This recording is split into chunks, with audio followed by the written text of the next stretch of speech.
겨울만 되면 뒤꿈치가 건조해지면서 양말을 신기 어려워할 정도였어요. 이걸 한 3개월 정도 드시고 나니까 정말 이렇게 매끈매끈해지셔서 정말 좋아하셨던 기억이 있습니다. 겨울철 촉촉한 피부를 유지하는 영양소. 상담을 원하시면 카카오톡에서 마이비타민 레시피 채널을 검색해주세요.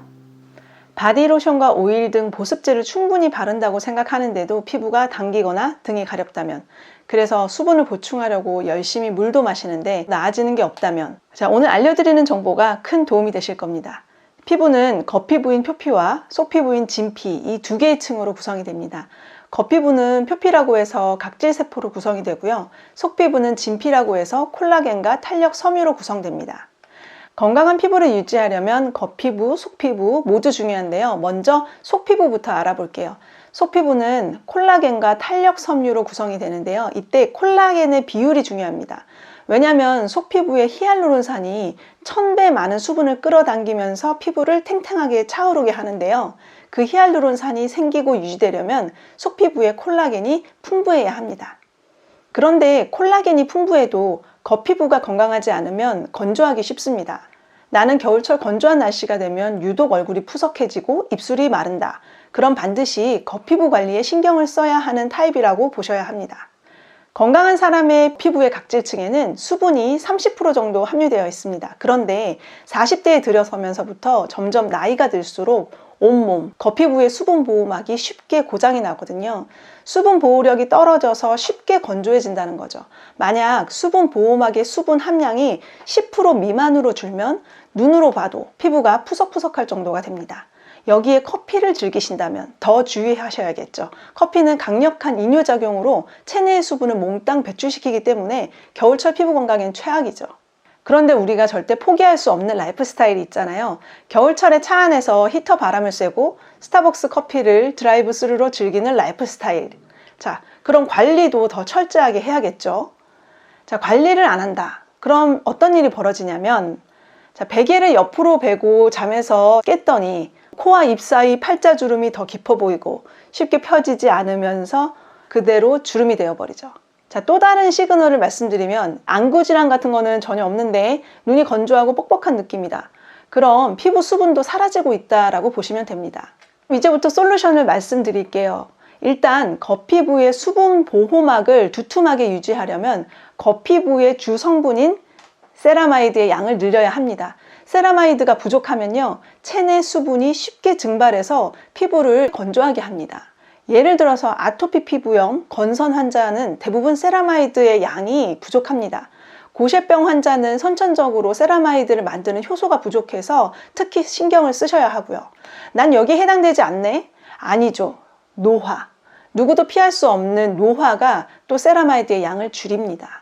You are what you eat. 내가 먹는 것이 내가 된다. 자, 그럼 세라마이드가 많은 음식을 알아야겠죠. 밀, 쌀, 옥수수와 곤약 뿌리. 모두 세라마이드가 풍부한 식물입니다. 그런데 문제는 이걸 많이 먹는다고 쉽게 세라마이드의 양이 늘어나는 게 아니라는 사실이죠.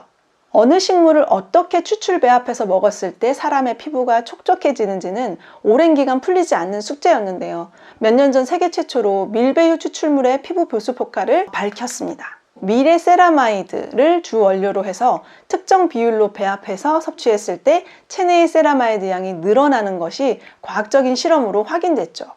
프랑스의 건강 뷰티 안정성 인증기관인 파코덤은 이탈리아 파비아 대학과 함께 30에서 60세 건강한 성인 여성 60명을 대상으로 밀의 세라마이드가 피부를 얼마나 촉촉하게 하는지를 인체 적용 시험을 진행했죠. 60명을 20명씩 3그룹으로 나눠서 A그룹은 밀세라마이드 가루를, B그룹은 밀세라마이드 오일을 섭취하게 했고요. 마지막 C그룹은 밀세라마이드를 먹지 않았습니다. 그리고 모든 참가자는 동일한 바디로션을 사용하도록 했고요. 실험 진행 2달 후 피부 보습 지수를 측정해 보니까 A그룹은 36.8%, B그룹은 37.2% 개선됐지만 바디로션만 바른 C그룹은 불과 8.2%만 좋아졌습니다. 이뿐 아니라 A, B 두 그룹은요, C그룹보다 피부 수분 함량은 20% 이상, 피부 탄력도는 28% 개선되었습니다. 실험 결과에서도 보셨듯이 저에게 피부 건조로 상담하시는 분들께 제가 추천드리는 게 이런 세라마이드를 함유한 보충제예요. 세라마이드 외에 진피층의 콜라겐 합성까지 촉진할 수 있어야 탄력 있으면서도 수분 가득한 피부로 개선이 되거든요. 세라마이드가 많은 음식만 먹는다고 개선되지 않는 이유가 세라마이드와 상호작용을 하는 영양소도 함께 적정 비율로 섭취했을 때 효과가 더 잘 나타나기 때문입니다. 시중에 세라마이드 제품이 많이 나와 있는데요. 세라마이드 외에 어떤 유효한 성분이 피부를 건강하게 하는지 함께 들어있는 성분을 잘 살펴보시고 선택하시길 권합니다. 제 내담자들 중에 세라마이드 보충제를 드시고 피부 개선 효과를 보신 분들이 참 많은데요.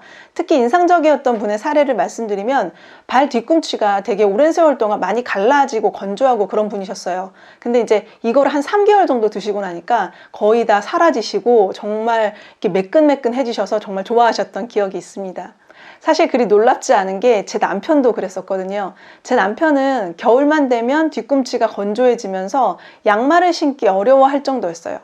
뒤꿈치가 하얗게 되면서 갈라지고 가려워서 막 긁기도 하고 그러면 그게 더 악화되고 이런 경우는 풋크림만으로는 개선이 쉽지 않더라고요. 그런데 이 제품을 알고 나서 3년 전부터는 매년 11월에서 2월까지 섭취를 하고 있는데요. 겨울 동안 아주 촉촉하고 말끔한 발꿈치를 지금도 유지하고 있습니다. 겨울철 촉촉한 피부를 유지하는 영양소 세라마이드. 자, 도움 되셨죠? 그럼 다음에 더 건강한 정보로 찾아뵙겠습니다.